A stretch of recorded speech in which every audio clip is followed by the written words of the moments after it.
Hi, I'm James Lee Jobe, Poet Laureate of Davis, and in this era when we can't have live poetry readings, I've been recording some and putting them on my YouTube channel and on my blog, mostly for the residents here in Davis where I'm the Poet Laureate. And today I'm going to be reading some poems from an anthology called Urban Nature, which came out in the year 2000, I think from Milkweed. Yeah, it's from Milkweed.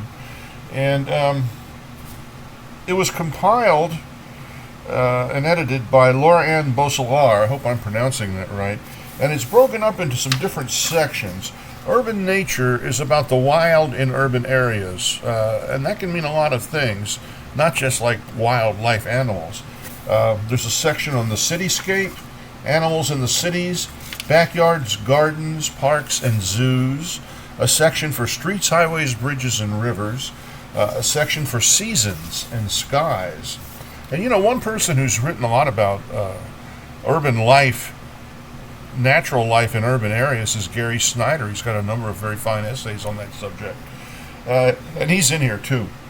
So what I'm going to do is just, in terms of brevity, I've randomly chosen some pretty strong poems to read just variously throughout the sections.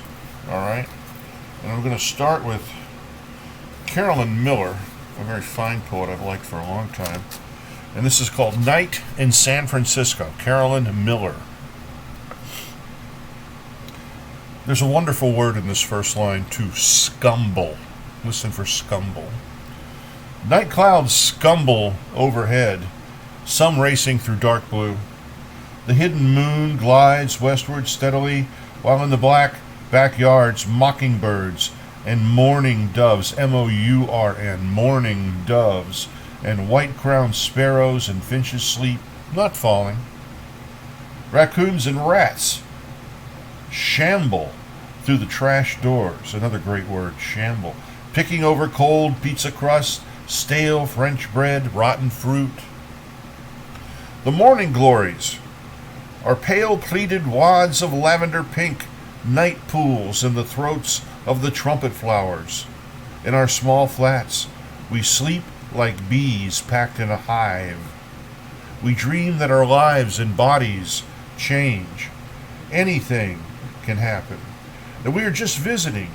That everyone and everything we've known comes back. That dark surrounds us. That light returns. That we float above our bodies. That we are not alone.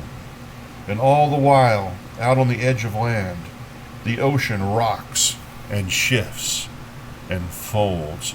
My goodness, the language in that poetry, the music in that language.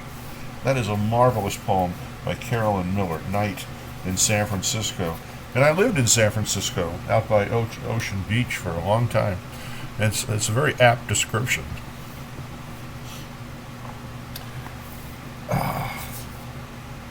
Dana Guaya, who was at one point the Poet Laureate of the state of California, and a very nice fellow. This is his poem, Los Angeles After the Rain. Back home again on one of those bright mornings when the city wakes to find itself reborn, the smog gone, the thundering storm blown out to sea, birds frantic in their joyous cacophony, and the mountains, so long invisible in haze, newly risen with the sun. It is a morning snatched from paradise, a vision of the desert brought to flower, of Eve standing in her nakedness, immortal Adam, drunk with all the gaudy colors of the world, and each taste and touch, each astounding pleasure still waiting to be named. The city stirs and stretches like a young man waking after love. Sunlight stroking the skin, and the promiscuous wind whispering, "Seize the moment! Surrender to the air's irrefutable embrace. Trust me that today even seduction leads to love." Too many voices overhead, too many scents commingle in the stark perfume of green winter freshened by the rain. This is no morning for decisions. A day to ditch responsibility, look up old friends, and dream of quiet love, impossible resolutions. Again, such beautiful music in the language by Dana. Another poet I've admired for a long time is X.J. Kennedy. Is he in the San Francisco Bay Area? I'm not sure where he's at, actually. X.J. Kennedy. Landscapes with set screws. You know what a set screw is? You might want to Google that if you're not familiar. Landscapes with set screws. 1. The Autumn in Norfolk Shipyard. Is the secret one infers from camouflage. Scrap steel betrays no color of season. Corrosion works year-round. But in sandblasted stubble lurks change. Parched thistle burr. Blown milkweed hull. Dried potholes after tides reassume their foam. Destroyers mast to mast. Mechanical conifers bear pointed lights. Moored tankers redden slow as leaves. Under the power crane dropped girders lie like twigs. In dry dock ripened tugs burst pod wide. Ring bolts bobble to quiet upon steel plate mud. A flake of paint falls. Green seas spill from last year's needles. 2. Airports in the grass. Grasshopper copters were. Blue burrs transverse dry air. Cicadas beam a wine on which to zero in flights of turbojet termites. A red ant carts from the fuselage of the wren that crashed usable parts. And edging the landing strip, heavier than air, the river, the rust bucket river revs up her motors forever. X.J. Kennedy.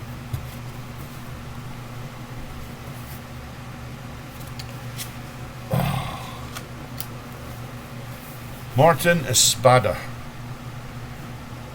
who I believe is one of the great poets currently working in America. Martin Espada. My cockroach lover.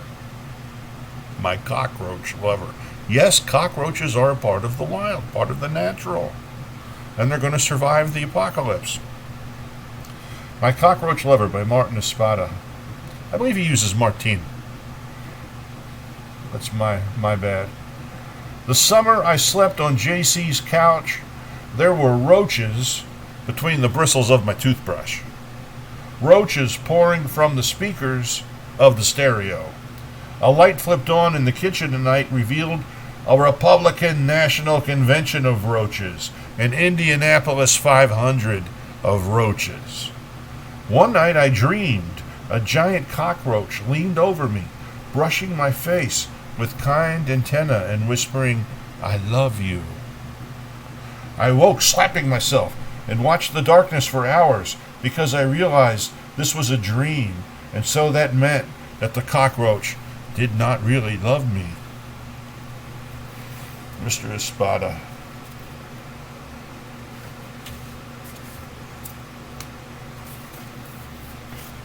And we're going to close with one by C.K. Williams called Shock. Furiously, a crane in the scrapyard, out of whose grasp a car it meant to pick up slipped. Lifts and lets fall, the steel ton of its clenched pincers onto the shuddering carcass, which spurts fragments of anguished glass until it's sufficiently crushed to be hauled up and flung onto the heap, from which one imagines it will move on to the shredding or melting down that awaits it. Also somewhere a crow with less evident emotion punches its beak through the dead breast of a dove or albino sparrow until it arrives at a coil of gut it can extract. Then undo with a dexterous twist, an oily stretch just the right length to be devoured. The only suggestion of violation the carrion jerked to one side in involuntary dismay. Splayed on the soiled pavement, the dove or sparrow dismembered in the tangled remnants of itself, the wreck, the crane slamming once more for good measure into the all but dematerialized hulk, then luxuriously swaying away as, gorged, glutted, the crow with savage care unfurls the full, luminous glitter of its wings, so we can preen too. For so much, so well accomplished, so well seen. Again, this book is Urban Nature. It's an anthology of poems about natural things in the urban life. It came out in 2000. It's not new. I took a course, a poetry writing course, led by Susan Kelly DeWitt, a poetry workshop is a better description, led by Susan Kelly DeWitt, back when this book was newer. And so I've had my copy for a long time, and it's a wonderful collection, and I suggest you send off for it if you liked it from your local independent bookseller, or if they're open, go there. But always go independent when you can. I'm James Lee Jobe. Thank you so very much.